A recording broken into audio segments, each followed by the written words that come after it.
नमस्कार दोस्तों, आपका स्वागत है आपके अपने YouTube चैनल पुप्पू टून्स पे।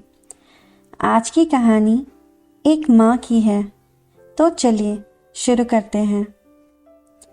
एक सुरेश नाम का व्यक्ति था। एक बार सुरेश बहुत परेशान था। उसे समझ में नहीं आ रहा था कि वो इस परिस्थिति से कैसे निपटे। वो अपनी माँ को बहुत चाहता था, किंतु उसकी पत्नी और बच्चे उसकी माँ से बहुत दूर भागते थे, क्योंकि उसकी माँ की एक आँख नहीं थी। साथ ही उसकी कमर भी 90 अंश पर झुकी थी।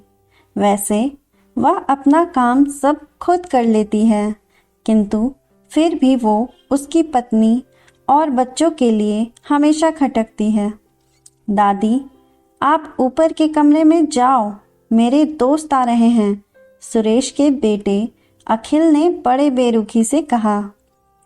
पर बेटा, मैं तो यहाँ बहुत दूर बैठी हूँ, सुरेश की माँ ने बहुत प्यार से कहा।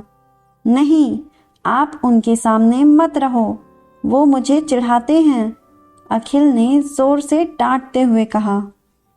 क्या हुआ अखिल, क्यों चिल्ला रहे हो? सुरेश की पत्नी कामिनी ने किचन से ही आवाज़ लगाई। देखो ना माँ, ये दादी यही ड्राइंग रूम में बैठी हैं और मेरे दोस्त आ रहे हैं, अखिल ने शिकायत भरे लहजे में कहा। माँ जी, आप ऊपर चली जाओ, क्यों हम लोगों की बेइज्जती करवाती हो? कामिनी ने बेटे का पक्ष लेते हुए कहा। बेचारी सरस्वती चुपचाप उठकर जीने के सहारे ऊपर जाने लगी।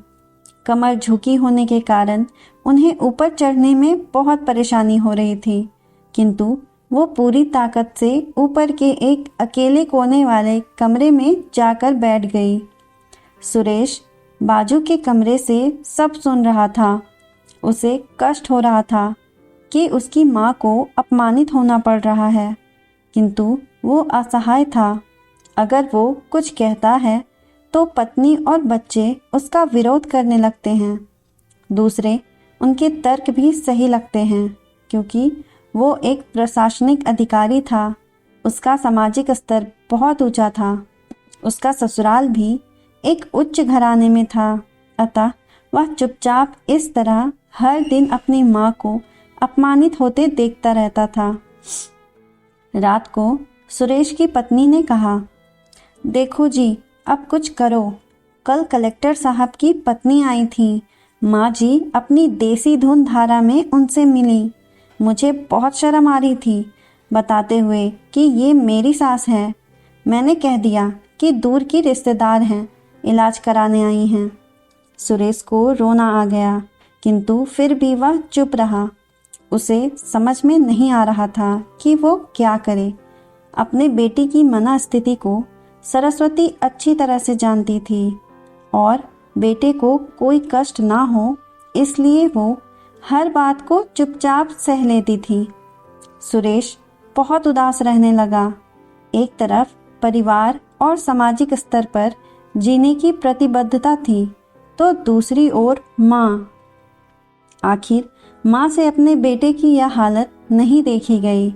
एक दिन उसने अपने बेटे से कहा, सुरेश, बहुत दिन हो गए हैं, मैं अपने गांव जाना चाहती हूँ, मुझे वहाँ पहुँचा दो, मेरा यहाँ मन नहीं लग रहा। किंतु माँ, वहाँ तो कोई नहीं है, तुम्हारी देखभाल कौन करेगा? सुरेश ने आश्चर्य से पूछा।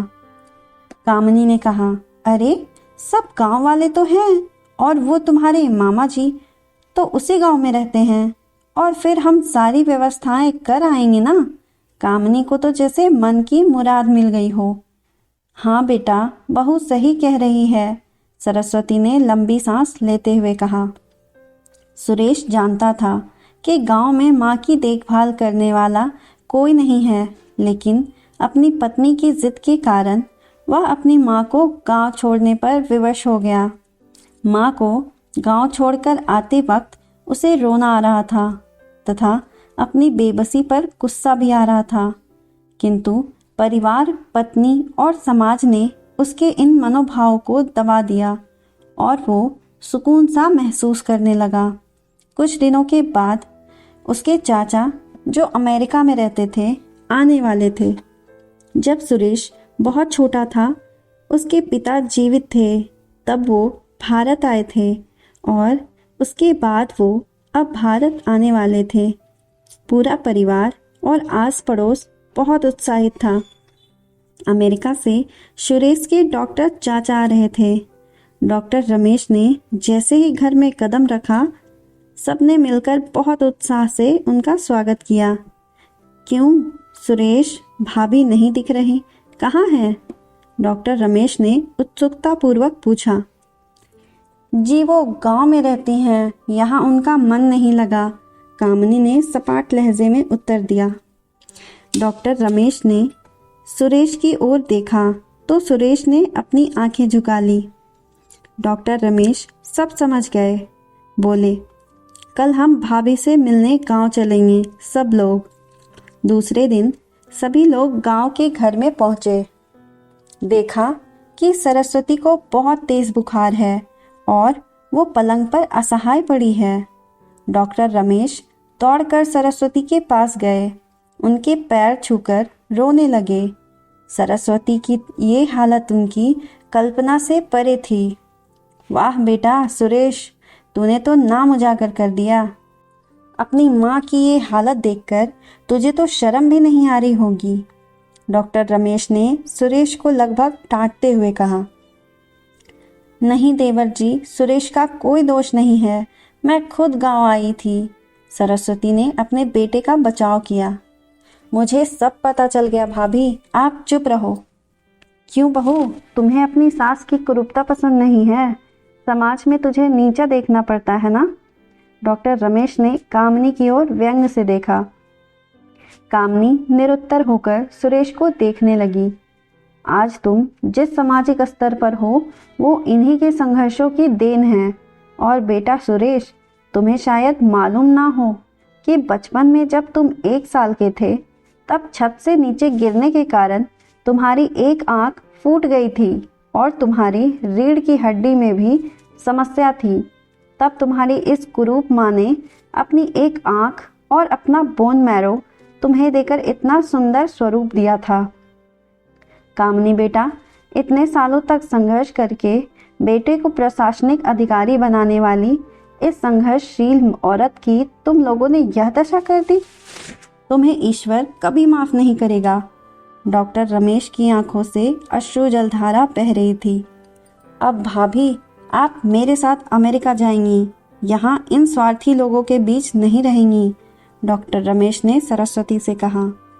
सुरेश को तो काटो तो खून नहीं था। डॉक्टर रमेश जो उसके चाचा थे, उन्होंने जो राज बताया, उसके बाद तो सुरेश को यही लग रहा था कि उससे ज़्यादा पापी इंसान इस दुनिया में कोई और हो ही नहीं सकता। वह दौड़ता गया और माँ सरस्वती के कदमों से लिपट गया। माँ, मेरा अपराध अक्षम्य है, मैं जानबूझकर चुप्पी साधे रहा, आपका अपमान करवाता रहा। अब सिर्फ आप ही उस घर में मेरे साथ रहेंगी और कोई नहीं।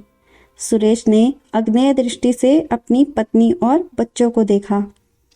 कामनी को भी बहुत पश्चाताप हो रहा था, किंतु उसकी हिम्मत नहीं हो रही थी कि वो सरस्वती से आंख मिलाए। सरस्वती ने कामनी की मनस्थिति को समझकर उसको पुचकारते हुए अपने पास बुलाया और सुरेश को डांटते हुए कहा, खबरदार, जो मेरी बहू को मुझसे अलग करने की कोशिश की तो तुझे ही घर से बाहर निकाल दूंगी। कामनी और बच्चों ने सरस्वती के पैर पड़ते हुए अपने व्यवहार पर माफ़ी मांगी और माँ के हृदय ने सबको माफ़ कर दिया। इसी के साथ ये कहानी यहीं समाप्त होती है। कहानी अगर पसंद आई तो इस वीडियो को लाइक और हमारे चैनल को सब्सक्राइब करें। अंत तक बने रहने के लिए आप सभी का धन्यवाद। अब जल्द ही हम एक नई कहानी के साथ मिलेंगे।